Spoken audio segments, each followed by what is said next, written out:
Okay, picture this. You've got a solid deal. The price is fair, the buyer seems totally on board, everything's lining up, and then you get that call. Out of nowhere, they need a price drop.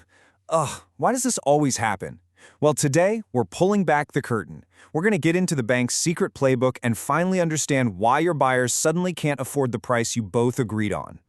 And this quote right here, it flips the whole script. See, you think you're shaking hands with the decision maker, but you're not.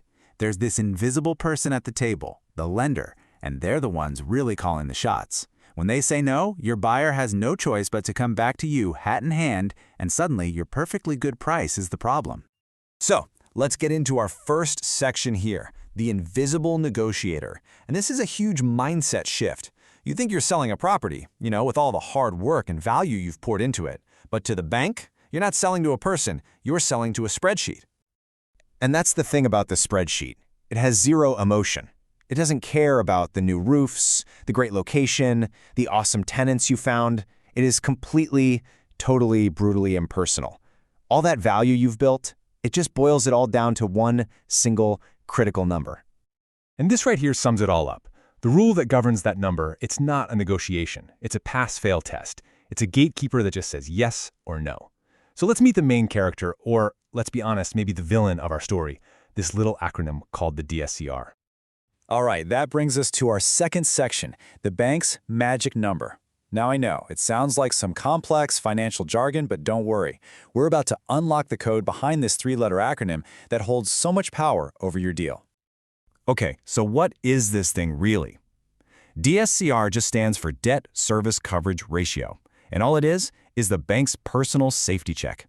It's how they manage their risk. It answers one really simple question. Does this property make enough money to cover the mortgage payments plus a little extra, just in case?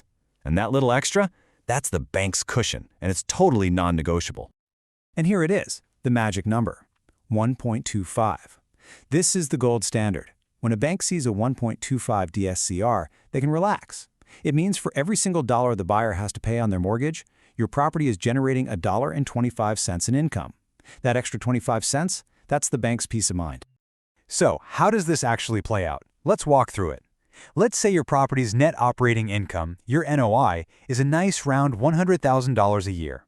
The bank comes in and applies its 1.25 safety cushion. They just divide your income by their ratio, and they land on $80,000. And here's the thing you have to understand. That is the absolute maximum annual mortgage payment they will ever approve. Your property's income puts a hard ceiling on the size of the loan. And this is where it all clicks into place. Every time your buyer comes back talking about a shift in the market or changing interest rates, what they're almost always describing is a DSCR problem. If interest rates go up, that $80,000 mortgage payment suddenly supports a much smaller loan than it did a month ago. And just like that, there's a huge gap between your price and what they can actually borrow. Okay, let's dive a little deeper, because it's not just about the DSCR. In Section 3, we're going to see how other loan terms can come in and attack your deal. Let's talk about how something called amortization can quietly, sneakily shrink your payday. So amortization is just the timeline for paying off the loan. Simple, right? But as you can see here, the length of that timeline changes everything.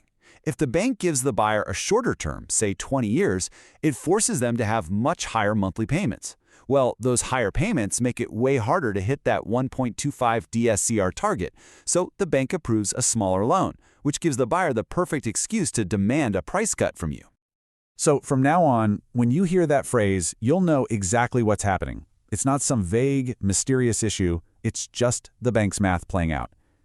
The bank changed the terms is just code for, hey, the loan got smaller, and now I need you to drop the price so I can close this deal.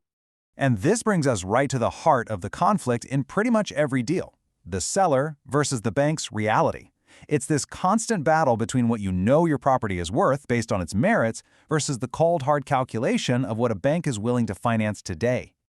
And this table just lays that gap bare. Look at this first row. You, the seller, are thinking, my property makes $100,000 in income, so at a normal valuation, it's worth $1.25 million. Makes sense. But the bank looks at today's interest rates and says, nope, that same income only supports a $900,000 loan. The outcome? The buyer now has a $350,000 hole in their financing, and they're looking at you to fill it. This is it. This is why deals get renegotiated or just die right at the finish line. This is honestly the perfect way to think about it. The bank isn't out to get you. They're just the referees, enforcing the rules of the game. They don't play for either team, but their calls from the sidelines are what ultimately decide who gets to score. Okay, enough doom and gloom. Let's talk about solutions. That brings us to Section 4, your winning playbook. This is how you stop reacting to the bank spreadsheet and start anticipating its moves. This is how you take back control and protect your price. The key is to get way ahead of these financing problems. Before you even think about signing a contract, you ask your buyer these 3 simple questions. Number 1, who's your lender? Number 2, what's their DSCR requirement? And number 3, what amortization and loan term are you actually working with? You're basically running a quick audit to see if they can actually close. And here's the immediate payoff. If the buyer can't answer those questions, if they hesitate or stutter, that is a gigantic red flag. It means they're not nearly as prepared as they want you to think. And by spotting that on day 1, you've just saved yourself 2 months of headaches on a deal that was probably doomed from the start. But what if the buyer is solid, but the bank's math just isn't working? Well, you have a secret weapon, seller financing. By offering to become the bank yourself, even for just a piece of the deal, you get to bypass all those rigid bank rules. You can create terms that actually work, keeping the deal alive at your full price. Plus, you get a steady stream of interest income, and the buyer gets the deal done. It's a total win-win. And you've got to start thinking about it this way. A bank saying no isn't a dead end. It's an invitation to get creative. For the seller who understands this stuff, a lending gap isn't a problem. It's a profit opportunity. So, as we wrap this up, the whole strategy really boils down to this one truth. The bank's lending limits are going to affect your deal one way or another. The secret to winning is to know what those limits are and to bring them up on your terms before the buyer has a chance to use them as a weapon against you. So here's the final thought I want to leave you with. Your deal is not a straight line between you and the buyer. It's a triangle. You've got the buyer, the seller, and the bank. And the only way you can truly win, the only way to control the outcome, is to learn how to think like all 3.